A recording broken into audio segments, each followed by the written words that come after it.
첫 번째 드리는 신년 감사 주일입니다. 우리 교회는 총회 주제를 교회 표어로 삼고 있습니다. 이번 110회 총회 주제는 용서, 사랑의 시작입니다 라고 하는 표어입니다. 같이 한번 따라서 해봅시다. 용서, 사랑의 시작입니다. 다시 한번 용서, 사랑의 시작입니다. 이 용서를 주제로 총회가 주제를 삼은 것은 여러 가지 이유가 있으라고 생각이 듭니다. 오늘날 우리나라는 어느 때보다 눈부신 성장과 번영 속에 살고 있습니다. 그러나 그 이면에는 마른 땅이 그냥 쩍쩍 갈라지는 것처럼 반목과 적대, 분열과 갈등으로 신음하고 있습니다. 남북 간의 긴장뿐만 아니라 이념 간의 대립, 사회관계 단절이 지속되면서 서로를 향한 벽이 너무나 높이 쌓아지고 있습니다. 한국 리서치 조사에 의하면 10명 중 8명이 이상이 갈등이 심각하다 이렇게 느낀다고 응답을 했습니다. 이러한 갈등은 정치부터 그렇죠.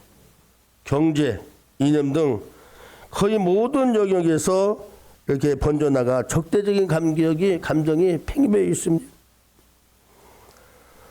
더욱 가슴이 아픈 것은 세상의 모든 소음과 분쟁이 이 거룩한 신앙 공동체 안에까지도 들어와 있다는 거예요.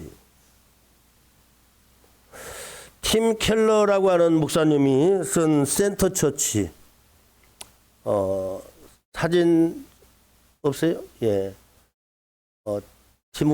팀 켈러가 쓴 목사님이 쓴 센터 처치라고 하는 글에는 교회가 세상의 문화를 어떻게 봐야 되느냐, 문화를 어떻게 받아들여야 되느냐, 무조건 배척하거나 반대로 무분별하게 수용하거나 이런 양극단을 치닫는 것은 안 된다는 거예요. 오히려 교회는 문화를 반대하지도 굴복하지도 말고 복음으로 문화를 해석하고 새롭게 해야 된다고 말하고 있습니다. 오늘날 한국교회는 세상의 갈등 구조를 그대로 답습하고 있습니다. 그 양극단의 위태로운 줄타기를 하고 있는 것은 아닌지 돌아봐야 되겠습니다. 마땅히 세상의 상처를 싸매고 찢어진 곳을 잇는 화해의 공동체가 되어야 되는데 오히려 이 교회가 세상보다 더 깊은 반목과 단절의 아픔을 겪고 있는 이 역설적인 상황을 보이고 있지는 않을까요? 왜 이렇게 되었을까요? 그 근본적인 원인은 복음의 핵심 진리인 용서와 사랑의 능력을 상실했기 때문이라고 할 수가 있습니다. 이 시간 여러분 이사야 선지자와 또 바울의 간절한 외침을 통해서 용서, 사랑의 시작이라고 하는 이제 원리를 한번 살펴보기를 원합니다. 여러분 용서의 시작은 십자가에 서는 것부터 시작이 됩니다. 이사야서 55장 7절 말씀해 보면 한번 읽어봅시다. 시작. 악인은 그 길을, 불의한 자는 그 생각을 버리고 여호와께로 돌아오라. 그리하면 그가 긍휼히 여기시리라. 우리 하나님께 돌아오라. 그가 너를 너그럽게 용서하시리라. 단호하게 선포합니다. 이 말씀은 삶의 방향을 전환하는 회개를 촉구하는 말씀입니다. 그동안 내가 옳았다고 생각하는 것, 나의 경험, 나의 기준, 쌓아올린 생각의 벽을 허물고 하나님의 거룩한 뜻에 내놓으라는 거예요. 전인격적인 행복을 선언하라는 거예요. 오늘 이 말씀에서 심장 뛰게 하는 하나님의 말씀이 있습니다. 그것은 뭐냐면은 너그럽게 용서하시리라. 어떻게 용서하시리라? 너그럽게 용서하시리라. 그저 관대한 정도가 아니라 풍성하게 차고 넘치도록 용서를 해주시겠다는 거예요. 이 표현은 마치 가뭄에 갈라진 논이 여러분 하늘에 단비 폭포수가 쏟아지면 모든 것을 적시고 메말랐던 땅이 어떻게 되는가요?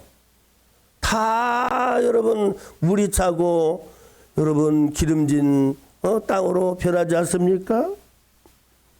우리의 죄가 주홍같이 붉을지라도 모든 것이 깨끗하게 씻어 내게 충분한 것처럼 그리고 나무 믿는 것처럼 바로 하나님의 용서가 바로 그런 이미지라는 거예요. 위대한 신학자 칼 바르트는 말하기를 하나님의 용서에 대해서 말하기를 인간의 조건이나 자격에 대한 반응이 아니라 그리스도 예수 안에서 이미 이루어진 하나님의 절대적이고 주권적인 은혜의 행위다라고 설명을 했습니다. 다시 말하면 우리가 누군가를 사랑하는 것, 누군가를 사랑해야 되는 것, 심지어는 남편을 사랑하는 것도 그렇고 아내를 사랑하는 것도 자녀를 사랑하는 것뿐만 아니라 누군가를 사랑해야 되는 것, 그래도 원수를 사랑하는 것까지도 이 사랑하는 행위가 여러분 내가 용서하기로 결심해서 드는 것이 아니라 하나님이 나를 이미 용서해 주셨기 때문에 그 용서에 대한 믿음의 응답이라는 거예요. 하나님께 나를 이미 용서하셨다라는 믿음의 응답이 바로 내가 누군가를 용서하는 것이라는 겁니다. 그러기에 우리가 할 수 있는 것은 그저 그 압도적인 하나님의 은혜 앞에 두 손 들고 나아가는 것입니다. 하나님의 용서를 받아들이고 용서를 하는 겁니다.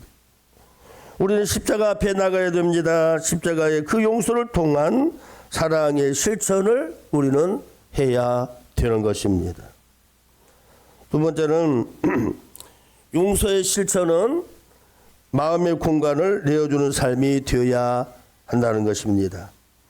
우리 다시 한번 에베소 4장 31절 32절을 한 목소리 읽도록 합시다. 시작. 너희는 모든 악독과 노함과 분냄과 떠드는 것과 비방하는 것을 모든 악의와 함께 버리고 서로 친절하게 하며 불쌍히 여기며 서로 용서하기를 하나님의 그리스도 안에서 너희를 용서함 같이 하라고 말씀합니다. 하나님의 용서가 우리 안에 들어왔다면, 여러분 안에 들어왔다면, 여러분 안에 흘러 들어왔다면 그 생명의 물줄기는 삶의 현장으로 흘러가야 된다는 거예요. 사도 바울은 이 실천을 위해서, 용서의 실천을 위해서 우리가 무엇을 뽑아버려야 될 건지, 무엇을 채워야 되는지 구체적으로 말씀합니다. 뽑아버려야 될 독초, 오늘 이 아침에 뽑아버리시기를 바랍니다. 뽑기를 원합니다. 뽑아봅시다. 우리가 먼저 뽑아야 될 것이 뭐냐? 여러분, 악독, 노함, 분냄, 떠드는 것, 비방하는 것, 악의, 이런 것들은 공동체를 파괴하는 것이에요. 왜 아멘 안 하시나? 악독은 뭡니까? 남을 해치려는 무서운 생각입니다. 노함은 뭡니까? 격하게 끌어오르는 분노입니다. 분냄은 뭡니까? 분노의 모든 감정들을 말하는 겁니다. 적대적인 감정입니다. 떠드는 것, 악한 의도를 가지고 큰 소리를 지르는 것입니다. 비방, 일반적으로는 조롱하는 그런 말들입니다. 모든 악이 우리가 지닐 수 있는 모든 종류의 나쁜 감정을 말합니다. 그러기에 여러분, 믿음의 신학의 공동체에서는 이 모든 것들을 악의를 버려야 되는 거예요. 하나님의 용서하심을 십자가를 통해 배운 것처럼 우리는 이 모든 악의를 버리고 사랑의 마음으로 다른 사람을 어떻게 용서해야 된다는 거예요. 용서해야 된다. 그리고 그 독초를 뽑아내는 자리에 뭘 심으라고 그랬어요? 사도 바울은 친절을 심으래요. 불쌍히 여기는 마음을 심으라는 거예요. 서로 용서하라고 말합니다. 친절히 대하고 불쌍히 여기며 용서해야 될 대상은 누굽니까? 바로 우리의 마음을 상하게 하고 나의 마음을 상하게 하고 나를 탄식하게 하고 눈물 짓게 한 자들을 오히려 친절히 대하고 불쌍히 여기며 그들을 용서하라고 오늘 권면하고 있는 것입니다. 나는 너에게 이르노니, 예수님의 말씀입니다. 마태복음 5장 44절 말씀. 나는 너에게 이르노니 너희 원수를 사랑하며 너희를 박해하는 자를 위하여 기도하라. 너희를 박해하는 자들을 위해서 오히려 기도하라고까지 말씀하고 있습니다. 참으로 어려운 명령입니다. 그러나 여러분, 예수님이 먼저 행하셨습니다. 몸소 예수님이 먼저 그것을 보여주셨습니다. 예수님은 원수의 손에서 박해당하고 십자가에 못 박혀 돌아가실 때까지, 여러분 돌아가시면서까지 뭐라고 말했습니까? 누가복음 24장 34절 말씀에 아버지 저들의 죄를 용서하여 주옵소서. 자기들이 하는 것을 알지 못하나이다.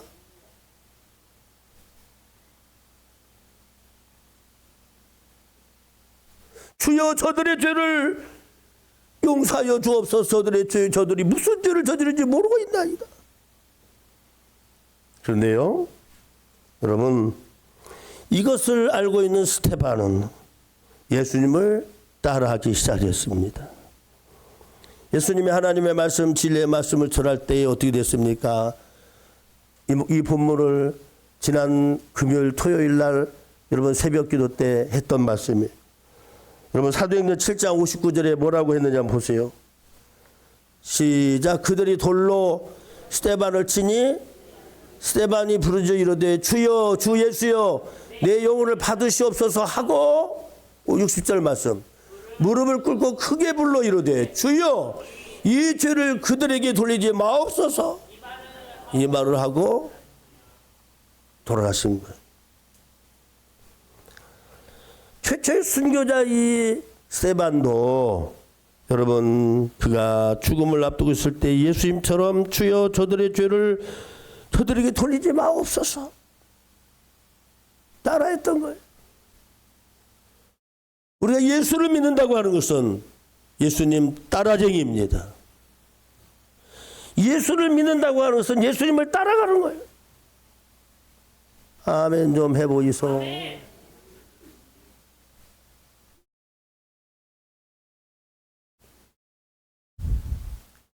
여러분 한국에 나온 성자 손양원 목사님도 여러분 예수님 따라쟁이 아니었습니까? 손양원 목사님이 평양신학교를 졸업하고 여수 예영교회를 담임하게 되었습니다. 해방 이후 한국교회는 이념 대집으로 지금보다 훨씬 많은 갈등과 여러분 혼란이 있었습니다. 그런 가운데 1948년 발생한 여수 순천 사건으로 인해서 손양원 목사님의 두 아들이 여러분 좌익계열에 속한 학생들에 의해서 순교당하는 아픔을 경험했습니다. 한순간에 두 아들이 죽은 거예요. 눈에 치부러지 너도 안 아플 그 아들. 두 아들이 순간 죽었다는 소문을 듣고 장례를 치르면서 그런 결단을 합니다. 두 가지 이렇게 하나님께 소원을 아뢰었다고 합니다. 첫 번째는 나의 두 아들은 분명히 천국에 있겠지만 두 아들을 죽인 자는 지옥에 갈 것이 확실하니 골육상쟁은 살상은 민족의 수치요 국가의 대참사이므로 보복해서는 안 된다.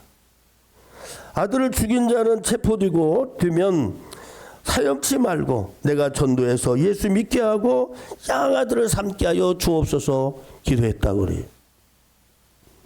두 번째는 아들이 신학을 하고 목사가 되면 아버지를 섬기는 예언병을 위하여 일하겠다고 했으니 두 아들 이제 동인과 동신을 예양원 동산에 묻어달라고 그렇게 기도를 했다고 합니다.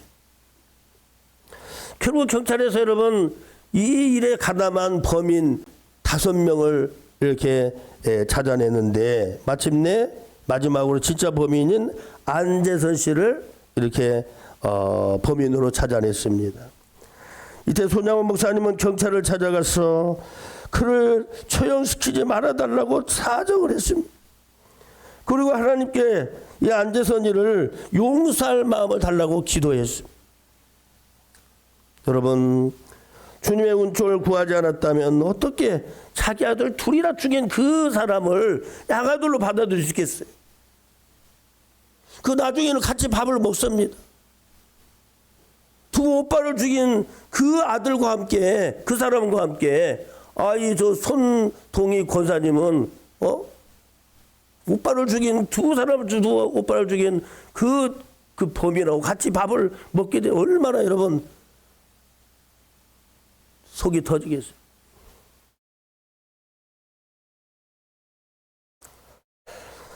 결국 여러분 이 안재선 씨는 입양이 되었습니다. 1949년 9월에 그가 회개하고 복음을 받아들이고 난 다음에 손편지로 손양원 목사님한테 편지를 쓴 것이 남아 있다고 합니다. 아버지, 저 같은 죄인이 어떻게 아버지라 부를 수 있겠습니까? 하나님의 사랑을 받고 사망에서 죽었던 자리에서 중생을 하고 보니까 이제 하나님의 사랑과 예수님의 사랑을 알게 되었습니다. 아버지의 사랑이 하나님께 주신 사랑인 것을 이제 알았습니다. 나도 사도 바울 선생님처럼 뒤를 따라가고자, 아버지의 뒤를 따라가고자 한 걸음 한 걸음 지금 옮기고 있습니다. 두 형님인 동인과 동신, 이 형님의 뒤를 나도 따라가겠습니다. 순교길을 가겠다 그 말이죠. 하나님께 맹세드립니다. 아버지가 가르친 사랑의 복음을 실천하며 살아가겠다고 하는 다짐의 글이 거기에 있었습니다. 영원히 지옥불에 떨어질 그 영혼을 하나님의 사람으로 하게 한 것은 누구의 여러분 사랑입니까?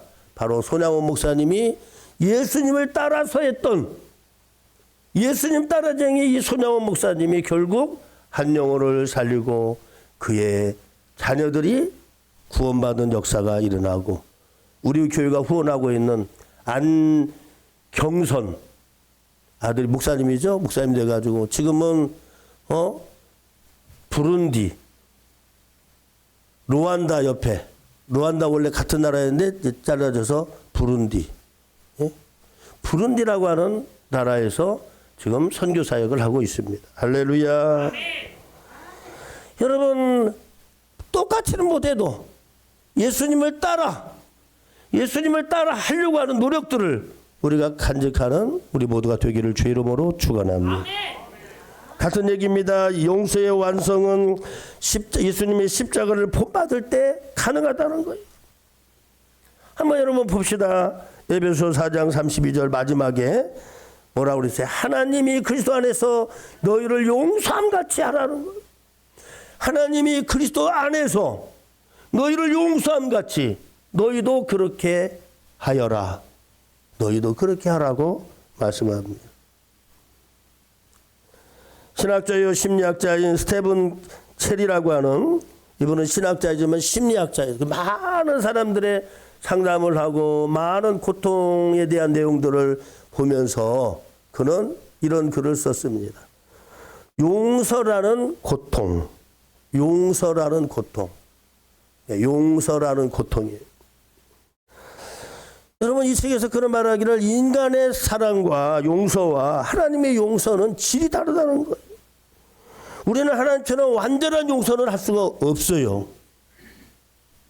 그러나 여러분 너희도 그렇게 하여라. 너희도 용서하여라. 하시는 주님의 명령을 붙잡고 우리도 예수님처럼 그렇게 노력하는 우리 모두가 되기를 바랍니다. 상대방이 먼저 사과하기를 그가 변화되기를 기다리는 것은 세상의 방식입니다. 어느 교회에 우리 교회는 그렇지 않지만 어느 교회에 두 장로님이 하도 싸워가지고 이게 안 맞는 거예요. 그래가지고 그 목사님이 한번 그랬대요.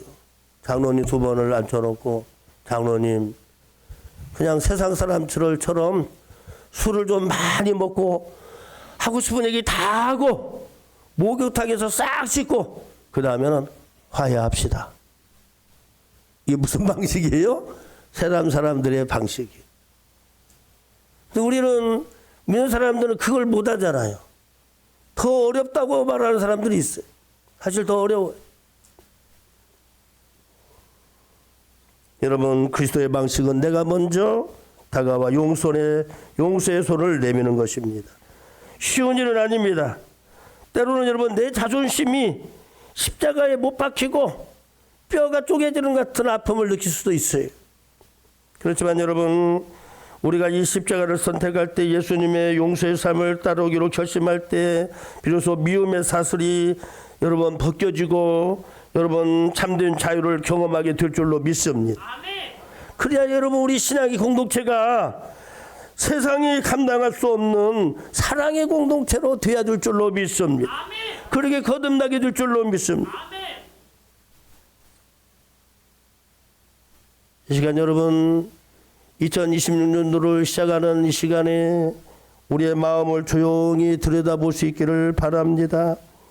아직도 용서의 핏장을 풀지 못한 채 미움과 분노라는 감옥에 갇혀 고통을 받고 있지는 않습니까?